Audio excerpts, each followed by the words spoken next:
Hi friends, welcome to சமையல் today. இன்றைக்கி நம்ம ஹோட்டலில் செய்யக்கூடிய வெஜ் குருமா ரெசிபி தாங்க பார்க்க போகிறோம்.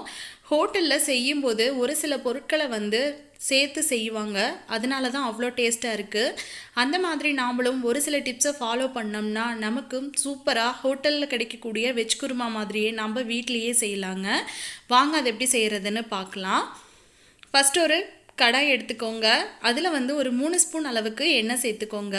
எண்ணெய் சூடானதும் ஒரு பிரிஞ்சி இலை, ஒரு பட்டை, ஒரு ஸ்டார் அன்னாச்சி பூ, ஒரு கல்பாசி, 3 ஏலக்காய், 4 கிராம்பு, கொஞ்சமாக ஒரு அரை ஸ்பூன் அளவுக்கு சோம்பு சேர்த்துக்கோங்க ஃப்ளேவருக்காக. இப்போ இது எல்லாத்தையும் நல்லா மிக்ஸ் பண்ணி விட்டுக்கலாம். இப்போ ஒரு மீடியம் சைஸ் பெரிய வெங்காயத்தை இந்த மாதிரி கட் பண்ணி சேர்த்துக்கோங்க. வெங்காயம் ஒரு கண்ணாடி பதம் வர வரைக்கும் நல்லா வதக்கி விட்டுக்கோங்க. இப்போ நம்ம 2 பச்சை மிளகாய் கீரி சேர்த்துக்கலாம் ஃப்ளேவருக்காக. கொஞ்சமாக ஒரு கொத்து கருவேப்பிலை சேர்த்துக்கலாம். சேர்த்துட்டு வெங்காயம் கண்ணாடி பதம் வர வரைக்கும் நல்லா வதக்கி விட்டுக்கோங்க. இந்த ஸ்டேஜில் இஞ்சி பூண்டு பேஸ்ட்டு ஒரு 3 ஸ்பூன் அளவுக்கு சேர்த்துக்கோங்க. இது இஞ்சி பூண்டு பேஸ்ட்டு நல்லா பச்சை வாடை போகிற வரைக்கும் நல்லா கலந்து விட்டுக்கோங்க. ஒரு 2 மீடியம் சைஸ் தக்காளியை இந்த மாதிரி சின்னதாக கட் பண்ணி சேர்த்துக்கோங்க. இப்போ தக்காளி நல்லா மசிஞ்சு வர வரைக்கும் நல்லா வதக்கி விட்டுக்கிட்டே இருங்க. தக்காளி நல்லா மசிஞ்சிருச்சு. இப்போ நம்ம மசாலா சேர்த்துக்கலாம். 2 ஸ்பூன் மிளகாய்த்தூள், 2 ஸ்பூன் கொத்தமல்லி தூள், அரை ஸ்பூன் கரம் மசாலா, கொஞ்சமாக மஞ்சத்தூள். இப்போ இது எல்லாத்தையும் சேர்த்து மசாலா எண்ணெயில் நல்லா வதங்குற வரைக்கும் நல்லா வதக்கி விட்டுக்கோங்க. இப்போ மசாலா வதங்கினதும் நம்ம வெஜிடபிள்ஸ் சேர்த்துக்கலாம். நான் இன்றைக்கி இதில் கேரட், பீன்ஸ், உருளைக்கிழங்கு, பச்சை பட்டாணி இது எல்லாத்தையும் நான் சேர்த்துக்க போகிறேன். இப்போ இது எல்லாத்தையும் கட் பண்ணி நம்ம சேர்த்துக்கலாம். உங்களுக்கு எந்தெந்த வெஜிடபிள், இது கூட காலிஃப்ளவர் சேர்த்தலாம், குடமிளகாய் சேர்த்தலாம். உங்களுக்கு எந்தெந்த வெஜிடபிள்ஸ் தேவையோ அது அத்தனையுமே இதில் நம்ம சேர்த்து செய்யலாங்க. ரொம்பவும் டேஸ்ட்டாக இருக்கும். இப்போ இது எல்லாத்தையும் எல்லா வெஜிடபிள்ஸும் நம்ம சேர்த்தாச்சு. இப்போ இதை நல்லா மிக்ஸ் பண்ணி விட்டுக்கலாம். இப்போ இது எண்ணெயில் நல்லா மிக்ஸ் பண்ணி விட்டாச்சு. ஒரு நிமிஷம் போல் நல்லா கலந்து விட்டாச்சு. இப்போ இதுக்கு தேவையான அளவு உப்பு சேர்த்துக்கலாம். காய் வேகிறதுக்கு தேவையான அளவு உப்பு சேர்த்துக்கலாம். சேர்த்துட்டு இதை நல்லா கலந்து விட்டுக்கோங்க. இப்போது இது காய் வேகிறதுக்கு தேவையான அளவு தண்ணி ஊற்றி வேக வச்சுக்கலாம். 1 கப் அளவு தண்ணி ஊற்றி நல்லா கிளறி விட்டுக்கோங்க.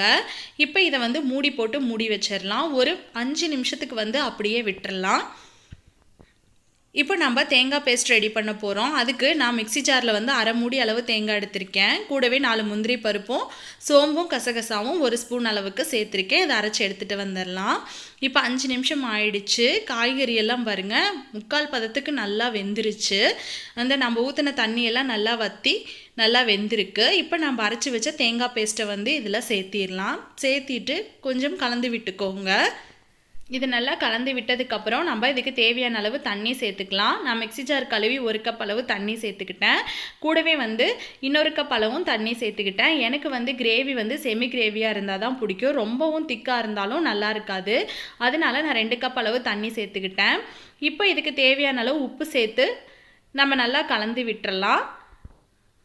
உங்களுக்கு எந்த அளவுக்கு திக்னஸ் வேணுமோ அந்த அளவுக்கு நீங்கள் தண்ணியை கூடவோ குறைச்சோ சேர்த்துக்கோங்க. இப்போ இதை எல்லாத்தையும் நல்லா கலந்து விட்டாச்சு. இப்போ இதை மூடி போட்டு மூடி வைக்கலாம். ஒரு 5 நிமிஷம் நல்லா கொதிக்கட்டும். தேங்காய் ஊற்றிருக்கோம் இல்லையா, அதனால ஒரு 5 நிமிஷம் கொதிச்சதுன்னா கிரேவி பாருங்கள் நல்லா திக்னஸ் ஆகிடுச்சு. நாம் தேங்காய் முந்திரி பருப்பு எல்லாம் சேர்த்துனதுனால நல்லா திக்னஸாக இருக்குது பாருங்கள். இந்த அளவுக்கு இருந்தால் போதும். பூரி சப்பாத்தி எல்லாத்துக்குமே சூப்பரான சைடிஷாக இருக்குங்க. இப்போ எண்ணெய் நல்லா பிரிஞ்சு வந்துருச்சு. கடைசியாக கொத்தமல்லி தழை தூவி நாம் கிளறி விட்டு அடுப்பை ஆஃப் பண்ணிடலாங்க.